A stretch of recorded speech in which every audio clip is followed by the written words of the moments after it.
jangan lepaskan. Kaulah harapan dalam hidupku. Ku pandang wajah-Mu dan berseru, pertolonganku datang dari-Mu.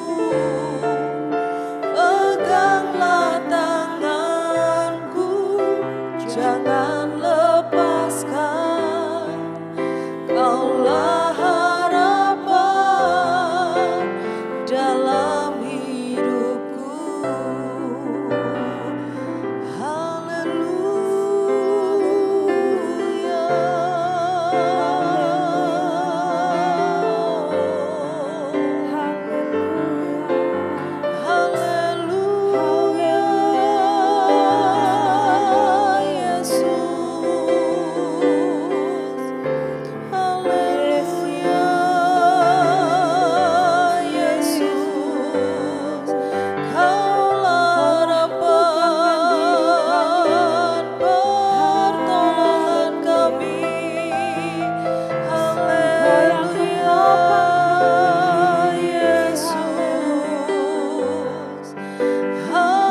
Bapa kami yang di surga, dikuduskanlah namamu, datanglah kerajaan-Mu, jadilah kehendak-Mu di bumi seperti di surga. Berikanlah kami pada hari ini makanan kami yang secukupnya, dan ampunilah kami akan kesalahan kami, seperti kami juga mengampuni orang yang bersalah kepada kami. Dan janganlah membawa kami ke dalam pencobaan, tetapi lepaskanlah kami daripada yang jahat. Karena Engkaulah yang empunya kerajaan dan kuasa dan kemuliaan sampai selama-lamanya. Amin.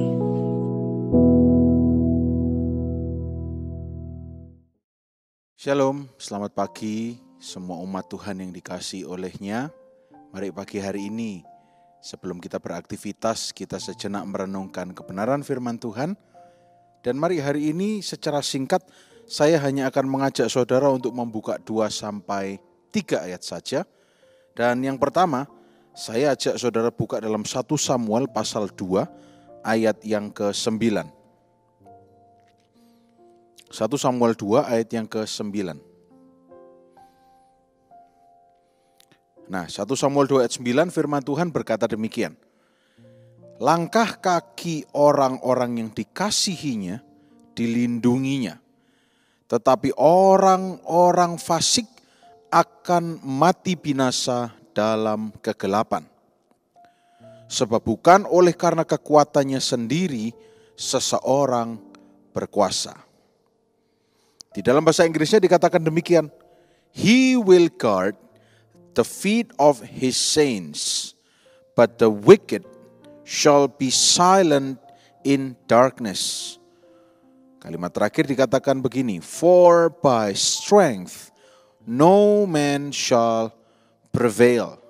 Nah, saudara, saya ingin menggarisbawahi kalimat yang terakhir, for by strength no man shall prevail. Kata strength itu di dalam bahasa Ibraninya, bahasa aslinya adalah koach. Koach itu artinya ability, kemampuan. Koach itu artinya juga wealth, kekayaan, harta. Atau force, daya, power. Nah, firman Tuhan mengatakan, ya, kalau cuma pakai kekuatan sendiri, tidak ada manusia yang bisa menang. Mari kita catat ini baik-baik pagi hari ini. Pakai kekuatan kita sendiri, no man shall prevail. Tidak ada yang akan bisa menang, tidak bisa berkuasa. Ayat ini menegaskan, lalu apa saya harus mengalah? Apa saya harus lemah? Tidak, kita harus tunduk. Kita harus dengar-dengaran akan Tuhan. Kita harus fokusnya mengasihi Tuhan. Fokusnya sungguh-sungguh di dalam Tuhan. Sebab di kalimat awal di ayat 9 ini dikatakan, langkah kaki orang yang dikasihinya dilindunginya. Jadi selagi kita melangkah, kita juga terus sungguh-sungguh dalam Tuhan. Kita terus mau mengasihi Tuhan. Dan ada jaminannya bahwa langkah kaki orang yang dikasihi oleh Tuhan dilindunginya. Saudara tidak usah takut, Pak, apa kriterianya dikasihi Tuhan? Harus menabung kasih berapa triliun dulu baru dapat perhatiannya Tuhan. Nah, masalahnya begini, kadang-kadang kita ini sangat amat dibatasi oleh pikiran kita sendiri. Kita menganggap bahwa Tuhan itu seperti kita. Kita punya standar tertentu kepada seseorang atau manusia lain. Tapi Tuhan tidak demikian. Tuhan ketika melihat umatnya berbalik, Tuhan ketika melihat umatnya bersungguh-sungguh, matanya yang kudus itu tertuju kepada kita. Dan tanpa perlu babibu, tanpa perlu banyak alasan, justru malah bahkan saat kita belum kenal Dia, saat kita masih berbuat dosa, kasih-Nya itu tetap ada bagi kita. Kasih-Nya itu tidak pernah berubah. Yang berubah adalah saudara dan saya. Yang pernah berubah setia. Yang pernah berubah karena tergoda hal-hal yang lainnya. banyak hal yang kelihatan lebih menggiurkan daripada sungguh-sungguh beribadah, daripada sungguh-sungguh datang ke gereja, daripada sungguh-sungguh melakukan firman. Tapi kasih Tuhan tidak pernah berubah. Maka pagi hari ini mari kita sadari, hanya dengan bekal bersungguh-sungguh kepada Tuhan dan bertobat sungguh-sungguh, kita ini masuk golongan orang yang dikasihi oleh Dia. Tanpa harus berbuat sesuatu untuk memulihkan hatinya Tuhan yang kita kira pedih karena perbuatan kita. Tidak. Dia tidak, maaf ya, dia tidak serendah itu kok saudara. Tuhan feelingsnya, perasaannya tidak serendah itu. Tidak seperti kita yang bisa trauma karena dilukai hatinya oleh orang lain. Tidak. Tapi Tuhan kita itu sudah mengasihi kita. Bahkan ketika kita belum mengasihi Dia, Dia sudah mengasihi kita. Maka sekarang kita punya sebuah landasan yang mantap, yang jelas bahwa sekali kita bersungguh-sungguh kepada Tuhan, maka mata Tuhan tertuju pada kita. Dan kita senantiasa dikasihi oleh Dia. Dan firman Tuhan berjanji langkah kaki orang yang dikasihinya itu dilindungi olehnya. Tetapi orang-orang fasik akan mati binasa di dalam kegelapan. Ya. Orang fasik itu seperti apa? Orang fasik itu orang yang mengandalkan kekuatannya sendiri, orang yang mengandalkan ketergantungannya dengan orang lain, orang yang mengandalkan koah. Seperti tadi saya katakan, harta, posisi, koneksi, dan kemudian juga kemampuan, talenta, semua yang mengandalkan hal selain Tuhan, maka endingnya tidak akan bisa berkuasa. Jangankan berkuasa, langkahnya pun tidak ada perlindungan dalam setiap langkah hidupnya. Nah, contohnya seperti yang kita bisa temukan di dalam Alkitab. Kalau saudara ingat ada seorang pasangan suami istri yang bernama Elkana dan Hana. Ya, berapa lama tidak bisa punya keturunan. Dan bahkan dikatakan di firman Tuhan dicatat Tuhan menutup rahimnya. Waduh, ini kalau sudah Tuhan yang menutup tidak ada yang bisa buka. Ya, dikatakan demikian. Tapi posisi hati Hana, dia terus mengasihi Tuhan. Dia datang kepada Tuhan. Dan akhirnya tibalah saatnya mujizat Tuhan terjadi. Tuhan berikan Samuel kepada mereka. Dan saat itu tentunya hati Hana rejoice, bergembira. Tapi bukan bergembira karena Samuel, tapi bergembira karena Tuhan. Nah, ini yang harus kita perhatikan. Kadang-kadang ketika kita dapat sesuatu dari Tuhan, kita bergembiranya karena sesuatunya. Kita bergembira karena gift-nya, bukan karena giver-nya. Kita bergembira karena hadiahnya, bukan bergembira karena siapa yang memberi hadiah itu. Siapa sang pemberi itu. Nah, Hana mengerti prinsipnya. Hana mengerti, ini tidak mungkin, ini di luar kemampuanku. Maka kalau bisa terjadi, aku memuji kebesaran sang pemberi hadiah itu. Bukan hadiahnya dulu. Bukan berkatnya dulu yang dikejar, tapi sang pemberi berkat yang dikejar. Hana bersyukur, Hana berterima kasih. Karena Hana percaya, Hana sungguh-sungguh di dalam Tuhan. Akhirnya mujizat pun terjadi. Nah saudara, coba kita lihat Bilangan 20 ayat yang ke-12. Bilangan 20 ayat yang ke-12. Kalau tadi 1 Samuel dituliskan bahwa kalau orang-orang mengasihinya, langkahnya itu dilindungi. Tapi sebaliknya, coba kita lihat ayat 12. Ini dikisahkan mengenai Musa dan Harun dan bangsa Israel yang dalam perjalanan. Ya, ayat 12 kita lihat. Tetapi Tuhan berfirman kepada Musa dan Harun, karena kamu tidak percaya kepadaku dan tidak menghormati kekudusanku di depan mata orang Israel, itulah sebabnya kamu tidak akan membawa jemaah ini masuk ke negeri yang akan kuberikan kepada mereka. Nah, ini sebetulnya teguran yang keras bagi para pemimpin ya. Entah saudara seorang pemimpin rumah tangga atau saudara pemimpin dalam perusahaan. Tuhan berfirman kepada Musa dan Harun, pemimpin dari bangsa Israel. Kamu tidak percaya dan kamu tidak menghormati aku. Lebih parahnya tidak menghormatinya itu di depan yang dipimpin oleh mereka. Dan ini menimbulkan sebuah konsekuensi bahwa mereka, Musa dan Harun, itu tidak akan bisa membawa orang Israel masuk ke tanah perjanjian. Ya. Nah hari ini mungkin kita kepala keluarga, mungkin kita pemimpin di sebuah organisasi. Ayo tidak usah takut, memang bebannya berat. Tapi langkah kaki orang yang dikasihinya dilindungi olehnya. Seolah-olah kita mungkin sedang berjalan ke perangkap. Tapi tidak usah takut, ada gembala yang baik. Tuhan sudah berjanji, langkah kaki kita dilindungi.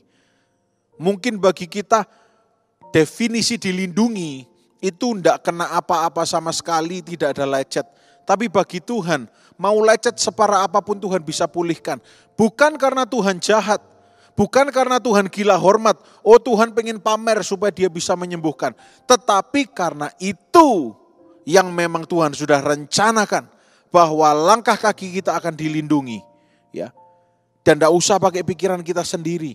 Jangan berusaha menempelkan rencana kita kepada rencana Tuhan. Pagi hari ini mari renungkan secara baik-baik. Ayat yang terakhir Yohanes 14 ayat 15. Kita mengaku kita anaknya. Kita mengaku bahwa kita mengasihi Tuhan. Nah, apa yang harus kita lakukan kalau kita mengaku bahwa kita mengasihi Tuhan? Yohanes 14 ayat 15. Coba kita baca bersama-sama. Jikalau kamu mengasihi aku, kamu akan menuruti segala perintahku. Nah, saudara mengaku, mengklaim diri mengasihi Tuhan, ya mari turut segala perintah Tuhan. Apapun yang Tuhan katakan, apapun yang Tuhan perintahkan, kita belajar untuk nurut.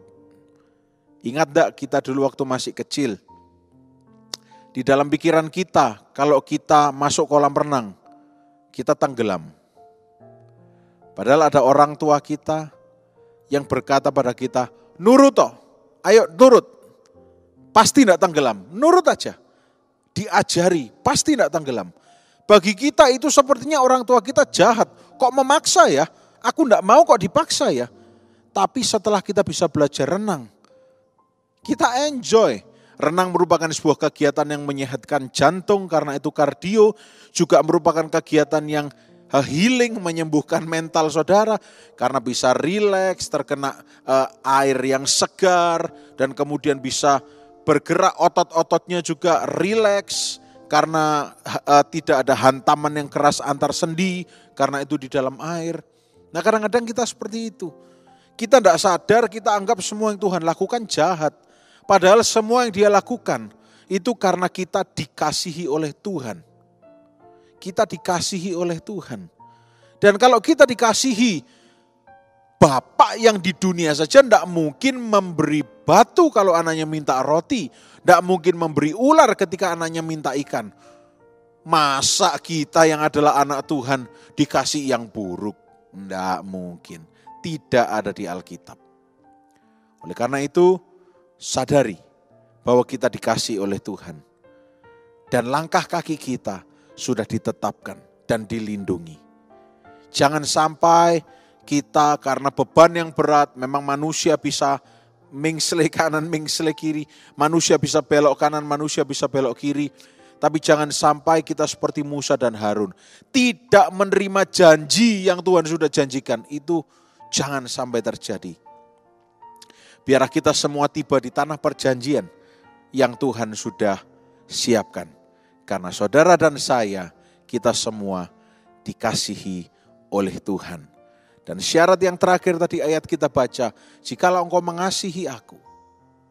Kalau kita sudah dikasihi, kita pasti mengasihi. Kita menuruti segala perintahnya. Amin, umat-umat yang dikasihi oleh Tuhan. Oke, puji nama Tuhan. Mari kita akan sama-sama berdoa pagi hari ini. Tuhan Yesus yang baik, kami bersyukur untuk hari yang baru. untuk firman-Mu, biar kami boleh disegarkan, kami diperbaharui, dan di dalam nama Tuhan Yesus Kristus kami percaya sepanjang hari ini kami semua sehat, diberkati, dibungkus dengan darah Yesus. Di dalam nama Tuhan Yesus Kristus kami percaya, kami berdoa dan kami bersyukur. Haleluya. Amin. Selamat pagi, Tuhan Yesus memberkati.